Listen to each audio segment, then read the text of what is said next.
সারা বছর ধরে সকল অমাবস্যার ভিন্ন ভিন্ন নাম রয়েছে। তার মধ্যে জ্যৈষ্ঠ মাসে অমাবস্যার নাম হলো ফলহারিণী অমাবস্যা। ফলহারিণী কথার অর্থ হলো ফল হরণকারী। যিনি অশুভ ফল হরণ করেন তাকেই বলা হয় ফলহারিণী। জ্যৈষ্ঠ মাসে অমাবস্যা তিথিতে শ্রীরামকৃষ্ণ পরমহংস তার স্ত্রী মা সারদা দেবীকে দশমহাবিদ্যার অন্যতম দেবী ষোড়শী রূপে পূজা করেছিলেন জগতের মঙ্গল কামনায়।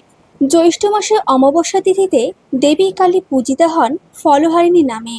হিন্দু মতে বিশ্বাস করা হয় এই তিথিতে দেবীর পূজা আরাধনায় অশুভ কাজের ফল নাশ হয় এবং শুভ ফল প্রাপ্ত হয়। 1280 বঙ্গাব্দে জ্যৈষ্ঠ মাসে অমাবস্যা তিথিতে শ্রীরামকৃষ্ণ দক্ষিণেশ্বরে আদ্যাশক্তির পূজা করেন। এই দিনটি হিন্দুদের জন্য বিশেষভাবে তাৎপর্যপূর্ণ। এই দিনে ভক্তরা মৌসুমী ফল দিয়ে মা কালীর পূজা করেন। আজও রামকৃষ্ণ মঠ ও আশ্রমে এই পুজো ষোড়শী পুজো নামে পরিচিত। এছাড়াও সনাতন ধর্মে দেবী কালিকা নানা রূপে বিরাজিতা। বিভিন্ন তিথিতে দেবীর বিভিন্ন রূপের পূজা আরাধনা করা হয়। কোথাও তিনি দক্ষিণাকালী, কোথাও আবার ভদ্রকালী, কোথাও আবার সিদ্ধকালী, গুহকালী, শ্মশানকালী, মহাকালী কিংবা রক্ষাকালী। এক এক ভক্তের কাছে দেবী যেন এক এক রূপে ধরা দিয়েছেন। কেউ দেবীকে ডাকেন আনন্দময়ী, কেউ বা ডাকেন ব্রহ্মময়ী, কেউ আবার ডাকেন ভবতারিণী রূপে। শাক্ত মতে প্রতি অমাবস্যা তিথিতেই দেবী কালিকার আরাধনা করা হয়। তার মধ্যে এক এক অমাবস্যার নির্দিষ্ট রয়েছে দেবীর এক এক রূপের আরাধনার জন্য। যেমন কার্তিক মাসে অমাবস্যায় হয় দীপান্বিতা কালী পূজা, তেমনি জ্যৈষ্ঠ মাসে অমাবস্যায় অনুষ্ঠিত হয় ফলহারিণী কালী পুজো, যা অনেক পৌরাণিক গল্পের সঙ্গে জড়িত। যারা দেবী কালীর ভক্ত তারা সারা বছর এই পুজোর সময়টার জন্য অপেক্ষা করে থাকেন, কারণ এই পুজোর তিথি অত্যন্ত শুভ, অতি পূর্ণ ফল প্রদানকারী এই অমাবস্যা, যে তিথিতে দেবীর চরণে সব কর্মফল সমর্পণ করতে হয়। আর ভক্তের অর্জিত সমস্ত অশুভ কর্মফল হরণ করেন দেবী। সেই কারণে দেবীর নাম ফলহারিণী। মা কালী মানুষের কর্মফল অনুযায়ী ফল প্রদান করেন। তিনি নিজে সমস্ত কর্মফল ধারণ করেন। এই পুজো করলে জীবের দুঃখ ও দুর্দশা দূর হয় এবং শারীরিক, মানসিক, নৈতিক ও আধ্যাত্মিক শক্তি লাভ হয়। বিশ্বাস করা হয় দেবী কালিকা মানুষের জীবনের সব কর্মের ফল দান করেন। তিনি শক্তি, জ্ঞান, ইচ্ছাশক্তি ও কর্মশক্তির প্রতীক। মোক্ষফল প্রাপ্তির জন্য এই অমাবস্যার বিশেষ মাহাত্ম্য রয়েছে।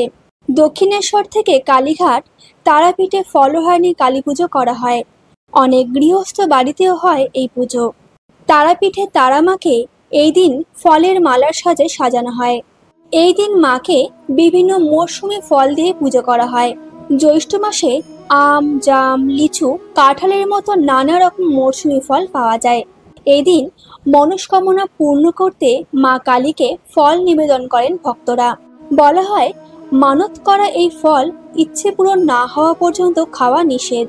ইচ্ছে পূরণের পরই সেই বিশেষ ফলটি গঙ্গায় ভাসিয়ে পুজোর আয়োজনের পরামর্শ দেন পুরোহিত। শ্রী রামকৃষ্ণদেব তার মোক্ষ প্রাপ্তির জন্য এই নিয়মে পুজো করলেও দিনটিতে অনেকেই নানা ফল দিয়ে মা কালীর পুজো করে থাকেন। ফল এখানে প্রতীক, তা আসলে সাধকের কর্মরূপ ফল।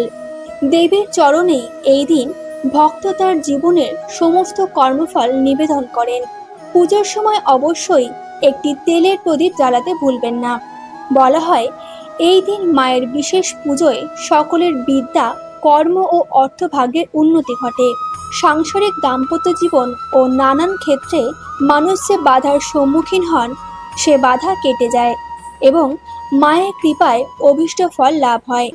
সেই সঙ্গে মানসিক ও আধ্যাত্মিক দিকের জাগরণ ঘটে এই বিশেষ তিথিতে। আমাদের আজকের পর্ব ফলহারিণী কালিকা পুজো এখানেই সমাপ্ত করছি। আবারও দেখা হবে পরবর্তী ভিডিওতে। আমাদের পুরাণ কাহিনী চ্যানেলের ভিডিও যদি আপনাদের ভালো লাগে তাহলে অবশ্যই লাইক ও কমেন্ট করে আমাদের পাশে থাকুন। ধন্যবাদ।